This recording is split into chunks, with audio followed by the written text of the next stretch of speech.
On earlier two occasions, we have discussed Kautilya's Arthashastra from two perspectives. The first one is with respect to his Dandaniti, and the second one is with respect to the Saptanga theory of the state. While discussing the Saptanga theory, we have mentioned that the last Prakritis or Anganas were the Durga, the Kosha, Danda, and the Mitra. Now, Durga, Kosha, and Danda were necessary for the kingdom to sustain the internal security and defense of the state. The last Prakriti or Anga, the Mitra, is necessary for maintaining a good foreign relations with other countries. In fact, Kautilya devoted a lot of space in his Arthashastra on this foreign relations. Now, as we know, Kautilya was in favor of an expansionist kingdom. He wanted that whoever the king may be should engage himself or should start an expedition in proper situation, in proper connections with other countries, so that he could expand his kingdom and he could conquer the neighboring countries. In modern day and the modern eye perhaps finds it a bit hawkish. The foreign relations that Kautilya developed was only for conquering the other states. It was for expansion. Today we talk about peace, we talk about restoration of territory and so on.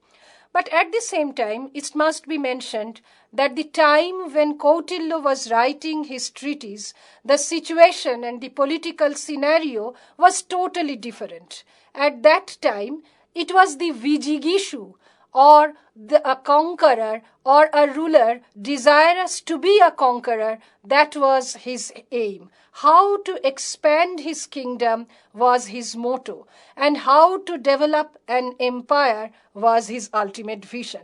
So there is nothing wrong, so to say, in what he developed in Arthashastra if we consider him in a proper time and space perspective.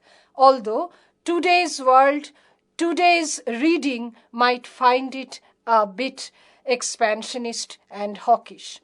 Now, regarding the foreign relations, there are two important aspects that Kautilya talked about. One is the Sargunya and the other is the Rajamandala theory. Now, the Sargunya are the 6 measures that Kautilya talked about. What are these 6 measures? These 6 measures are Sandhi, Vigraha, Asana, Yana, Sangshraya, and Daidhi Bhava. Now, these 6 measures were to be adopted by the Swami or a kingdom in particular situations, and that had also been mentioned by Kautilya. The Sandhi is the policy of friendship, and this is to be undertaken by the Swami or the ruler when he finds himself to be weaker than his enemy. At that point of time, at that situation, that king should engage or should undertake a sandhi with his enemy. The second one, that is Vigraha, is the policy of hostility. Here, the Swami or the king should undertake this policy when he finds himself to be stronger than his enemy, when he understands that he could conquer the enemy's kingdom. He should undertake or he should follow the policy of hostility or Vigraha. The third one is the Asana. Now, this is the policy of remaining quiet. When the Swami or the king realizes that his power and the power of his enemy of the neighboring state are almost on an equal footing, he should not undertake either sandhi or vigraha. On the other hand, or on the contrary, he should undertake the policy of remaining quiet or asana. The fourth one is the policy of yana, when one is very strong, he should start an expedition and he should try to conquer one after another territory or principality, and in that manner try to expand his kingdom as much as he can. So this is a continuous policy of hostility, we may say, when our Swami finds himself to be extremely powerful or extremely strong enough to undertake several expeditions against weaker kingdoms. The fifth one is the policy of Sangshraya. Now this should be followed by a king who is extremely weak.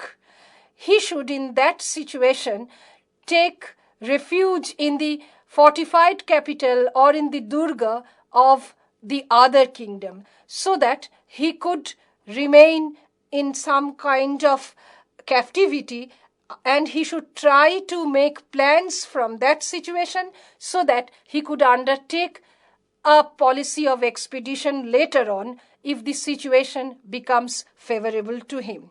And finally is the policy of Doidhibhava. This should be followed in a very shrewd manner, in a very diplomatic manner by a king.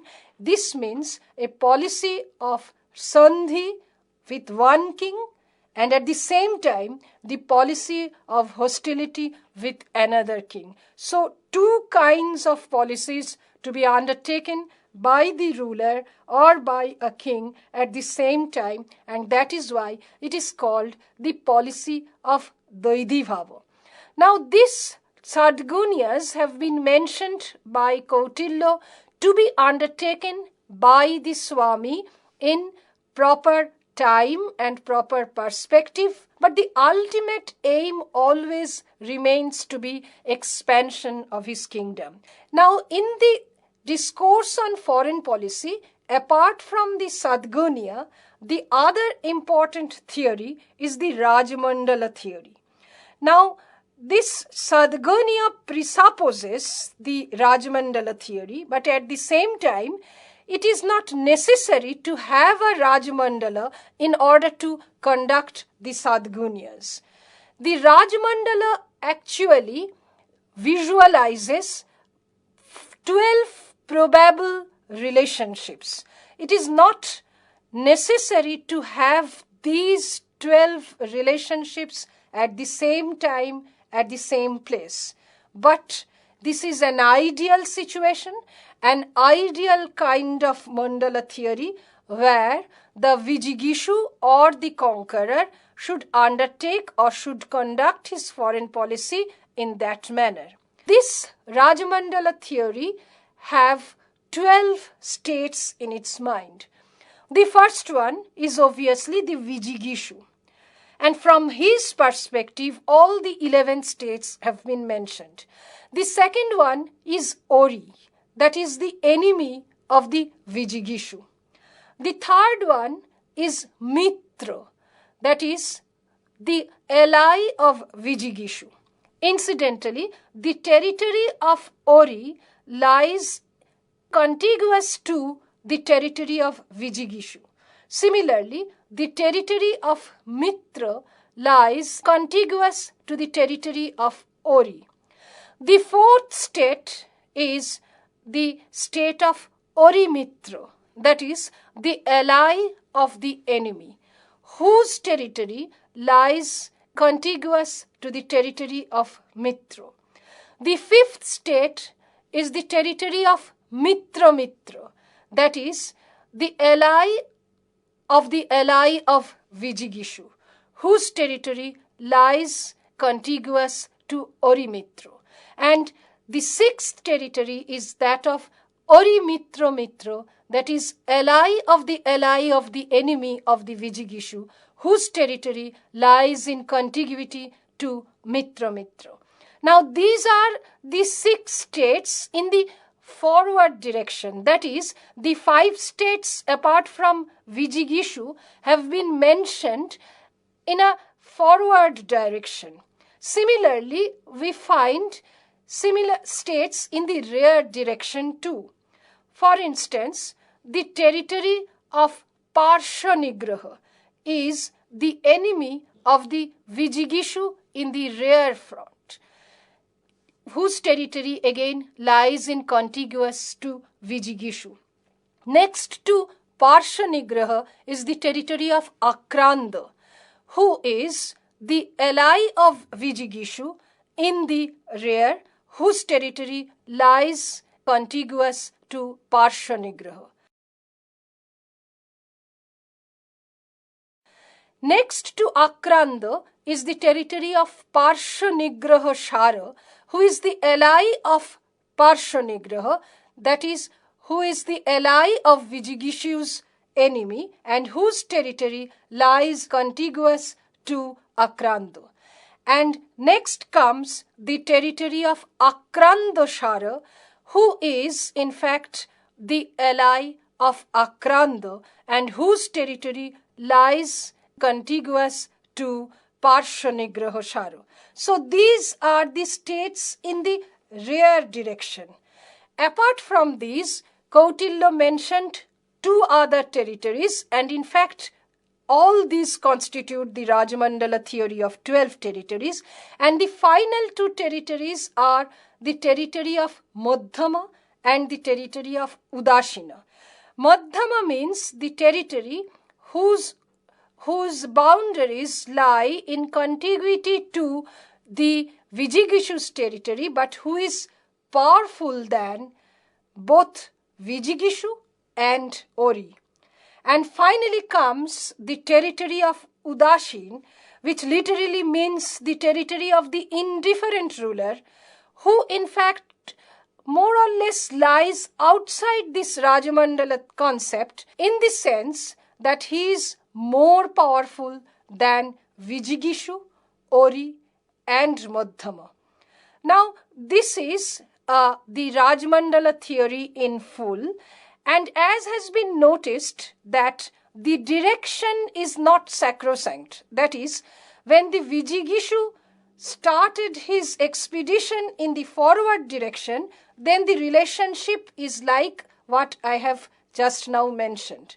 But if the Vijigishu started his direction in the rear direction, then the Parsanigraha becomes the Ori and so on. It is just a conceivable kind of relationship where 12 states might exist and that could constitute a clear mandala or what we call Rajamandala from Kautilya's Arthashastra. Another point is to be mentioned here that there may be situations when all these 12 states did not exist. That is, when the Vijigishu wanted to start an expedition, he did not find all these territories. In that situation, he should conduct his expedition in a proper manner suited to that particular situation. Now, an important point may be mentioned here, that as I have repeatedly mentioned that Kautilya's foreign policy is one of expansionist policy, one of a kind of hawkish policy. Kautilya did not think or did not believe in the motto that prepare for war and hope for peace. On the contrary, Kautilya believed in the motto prepare for war and go for conquering. So, Kautilya's this Rajamandala is a concept where the Vijigishu could conduct his expedition in a manner that could expand his kingdom and could make him the Swami of this entire Rajamandala. Now, Kautilya said that when a proper Rajamandala exists, the king should first try to conquer the Ori, thereafter the Madhyama, and finally the Udashin, so that he could become the master of the entire territory. But when the proper Rajamandala does not exist, that is, the king finds other territories not in the manner that has been mentioned in the Rajamandala, he could go on to subdue the Ori first and thereafter go on even conquering the Mitra, so that all the other territories gradually one after another come to his subjugation. Now, two other aspects are also related with the foreign policy of Kautilya. One is the issue of diplomacy and the other is the issue of Doota. Now, diplomacy, Kautilya has mentioned, but again, it is the aim of Kautilya to utilize diplomacy too, not for ending war or not for some kind of a reconciliation, but again for a kind of expansionist policy. Through diplomacy, Kautilya wanted his Vijigishu to conquer territories one after another. Other aspect that Kautilya talked about is Doota. Now, Doota plays a very important role in the foreign relations of Kautilya. In fact, when he talked about the internal defense and security of the state, there also Kautilya talked about the Doota. In fact, Kautilya was perhaps the first one to talk about in a totally uninhibited manner about how the system of spying could be utilized by the Swami for his expansion, for his benefit. Some of the policies, in fact, that Kautilya mentioned that the Doota should apply or should follow are totally prohibited in today's world. We do not think of those things in the modern world.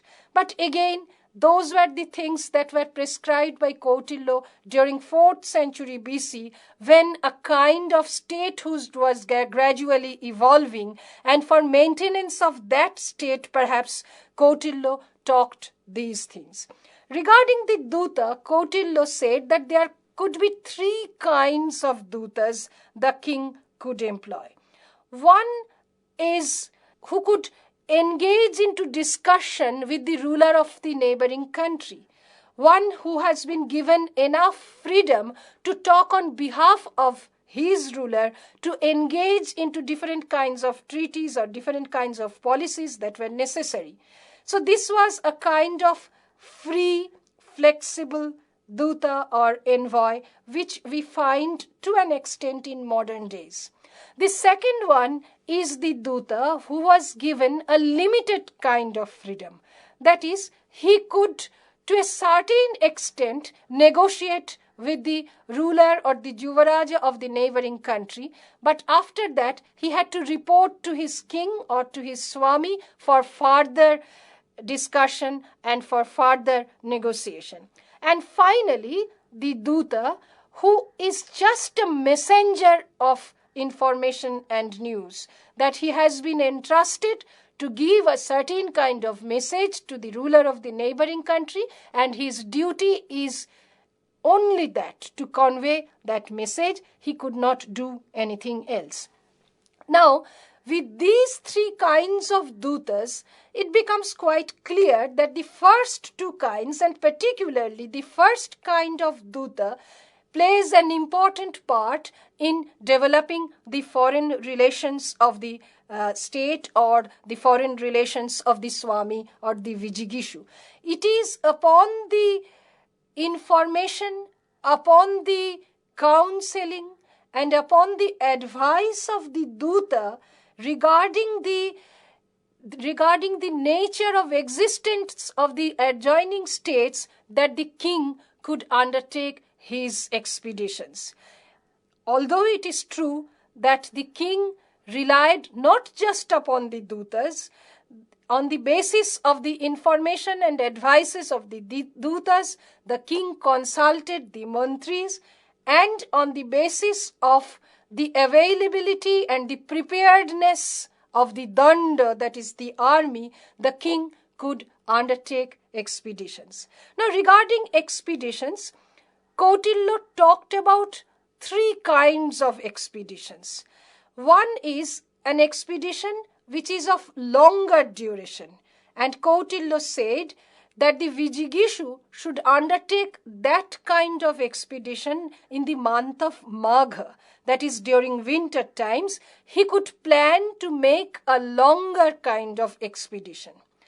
During the month of Chaitra, if the Vijigishu wanted to start an expedition, it should be of medium duration. And finally, in Jyeshtha, if the Vijigishu wanted to start an expedition, that should be of a very shorter duration, because we know that after that the monsoon begins and it would be difficult for the Vijigishu to go in for a successful expedition during that time. When Kautilya was talking about the months, he meant the weather conditions. So weather conditions, the preparedness of the danda, the sustenance of the kosha, the skill and the ability of the armed personnel, all these determine when the Vijigishu should start an expedition. Now regarding the danda, it consisted of 4 kinds of army. One is the chariots, the elephants, the cavalry, and the infantry. Now these 4 constituted the danda, which is the armed forces of the Vijigishu according to Kautilya's Arthashastra. Now these 4 aspects of the danda should be skilled enough, should be trained enough, and should be prepared enough to lend enough support and enough help to the Vijigishu for a successful expedition. Now Kautilya also categorized the Vijigishus into several types. One is the Dharma Vijayi, that is the Vijigishus who were interested for expedition for their glory, honor, and dignity. They were the Dharma Vijayi. The second one is the Artha Vijayi, that is the Vijigishus who were interested in the wealth of the conquered territories. That is, they wanted to develop, to fill up their koshas with the wealth taken from the conquered territories. And the final kind of Vijigishu that Kautilya talked about is the Ashura Vijayi, that is those who in fact conducted their expedition like a demon. That is, they were interested in looting, in all kinds of suppression and in all kinds of brutality inflicted upon the conquered territories. Now Kautilya here was in favor of the first 2 kinds of Vijigishus, that is the Dharma Vijayis and the Artha Vijayis. Kautilya said that in some cases, on some occasions, mere subjugation of the conquered territory and the obligation that the rulers of the conquered territories paid to the Vijigishu are enough for the ruler, and there ended the goal of the expedition of the Vijigishu. Here it is a case of Dharma Vijayi, that is, the Vijigishu is interested only in his glory, in the fact that he can establish himself as the conqueror of a larger territory. He could subjugate the adjoining territories and he could become a real emperor. On some occasions, however, the Artha Vijayi, the case of the Artha Vijayi is necessary, where the wealth of the kingdom needs to be magnified. Then the Vijigishu should not only subjugate his conquered territories, but also try to bring a good amount of wealth from that territory in order to economically sustain his kingdom and to make it a more developed one. So this in nutshell is the foreign relations that Kautilya has talked about, and on all the aspects that we have mentioned, it becomes quite clear that it is a policy for expansion which becomes very clear from the use of the word Vijigishu.